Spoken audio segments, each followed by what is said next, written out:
Salut tout le monde, c'est Antoine. Ce lundi 4 juillet, j'étais l'invité de LCI pour parler du remaniement de ce nouveau gouvernement d'Elisabeth Borne. J'ai décrit un nouveau gouvernement qui ne va pas servir à grand chose à mon avis, dans lequel on a recasé les anciens et qui ne permet pas de répondre aux enjeux qui sont posés par cette nouvelle Assemblée nationale. Voilà, je vous laisse regarder cette vidéo et comme toujours, je vous retrouve à la fin. Bonjour Antoine Léaumont, merci d'être avec nous. Vous êtes député NUP de l'Essonne. Vous avez entendu nos éditorialistes, peut-être même Jean-Michel Apathy. L'avenir va être compliqué, très compliqué. C'est aussi, comme le rappelait Claire, ce qu'a dit François Bayrou hier. Est-ce que vous serez pour une fois d'accord avec François Bayrou ? Oui, clairement, ça va être compliqué pour ce gouvernement. Déjà, il va devoir passer un test, puisque soit Madame Borne demandera un vote de confiance de l'Assemblée nationale, soit il y aura une motion de censure contre Madame Borne pour qu'on puisse savoir qui est réellement dans l'opposition et pour savoir si ce gouvernement a une majorité, même relative, pour gouverner. Donc oui, ça va être très compliqué.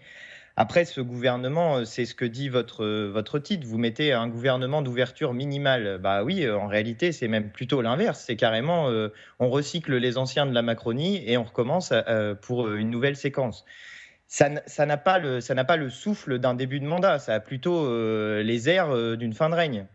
Alors, on était en train de parler de Franck Riester qui va avoir la lourde tâche d'être chargé des relations avec le Parlement. Est-ce qu'il fait le poids, selon vous, Franck Riester, vu la configuration de l'Assemblée nationale ? Écoutez, on verra. J'ai vu que M. Véran avait cédé la place et qu'il est maintenant, lui, chargé de la refondation démocratique. Nous, on avait une proposition assez simple pour la refondation démocratique, qui était de faire une assemblée constituante pour faire une 6e République, pour que tout le monde puisse débattre de justement ce qu'on aimerait avoir comme constitution. Parce que si c'est un ministre tout seul, très proche de la Macronie, qui décide de la refondation démocratique, ça ne s'appelle pas une refondation démocratique, ça s'appelle une refondation autocratique à la limite. Alors, vos camarades parlent de chaise musicale, ce qui est sensiblement ce que vous venez de nous dire. Au RN, ils disent que Emmanuel Macron n'a pas respecté les résultats des législatives, sans doute en voulant dire qu'il n'y a pas d'ouverture, mais est-ce que cette ouverture a été possible ou souhaitable ?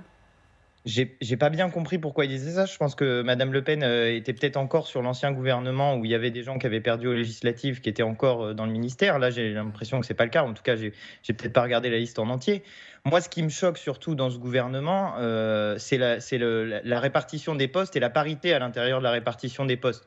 Parce que sur 16 ministres de plein exercice, vous avez 11 hommes et 5 femmes.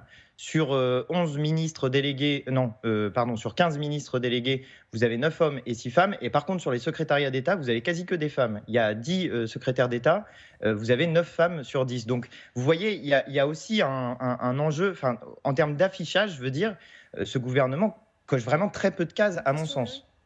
Antoine Léaumont, comment ça va se passer mercredi quand Elisabeth Borne va arriver à l'Assemblée nationale ? Bah déjà, c'est bien qu'elle vienne nous voir. C'est pas mal que Madame Borne se présente devant les députés.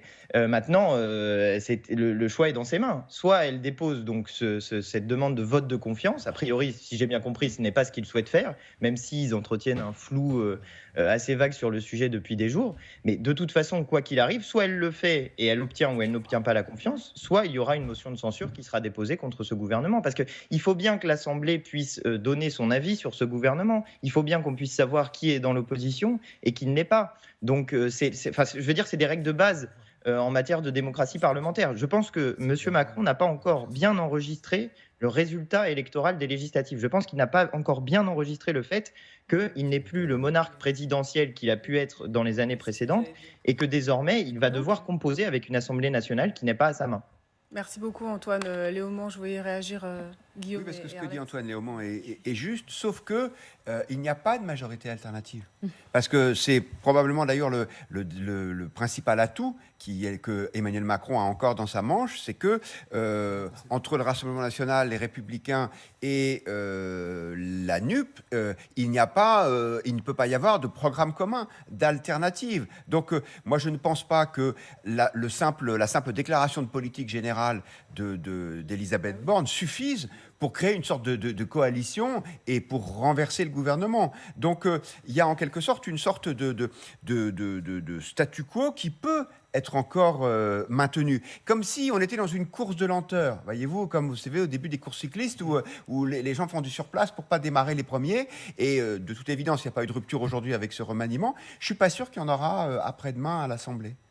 Pour être un peu taquin avec Antoine Léaumont et aller dans le sens de Guillaume Roquette. Il vous écoute et il vous répondra juste. Oui, parce qu'il dit il ne me semble pas qu'Emmanuel Macron a compris qu'il avait perdu les élections législatives. Non, quand on écoute Jean-Luc Mélenchon, on n'a pas non plus le sentiment qu'il a perdu et l'élection présidentielle et les élections législatives, puisqu'il voulait aller à Matignon. Donc voilà, ça fait partie un peu du jeu politique. Depuis lors, il a dû comprendre. Votre dernière réponse, s'il vous plaît.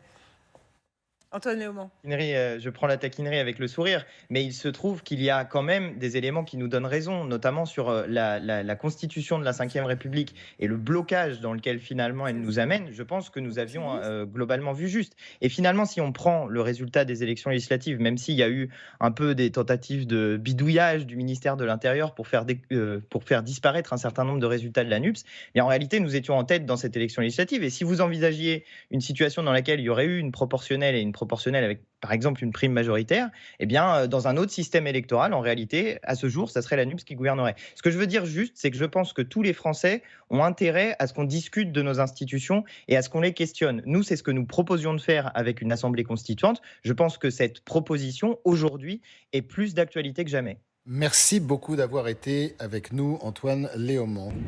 Voilà, c'est la fin de cette vidéo, cette émission. J'espère qu'elle vous a plu, qu'elle vous a intéressé. Si c'est le cas, je vous invite à vous abonner à ma chaîne en n'oubliant pas de cliquer sur la petite cloche pour recevoir des notifications. Je vous invite aussi à me dire dans les commentaires ce que vous en avez pensé. Et puis comme toujours, je vous invite aussi à mettre des petits pouces bleus pour l'aider à monter dans les tendances. Et moi, en attendant, je vous dis à très bientôt pour de nouvelles vidéos. Allez, salut!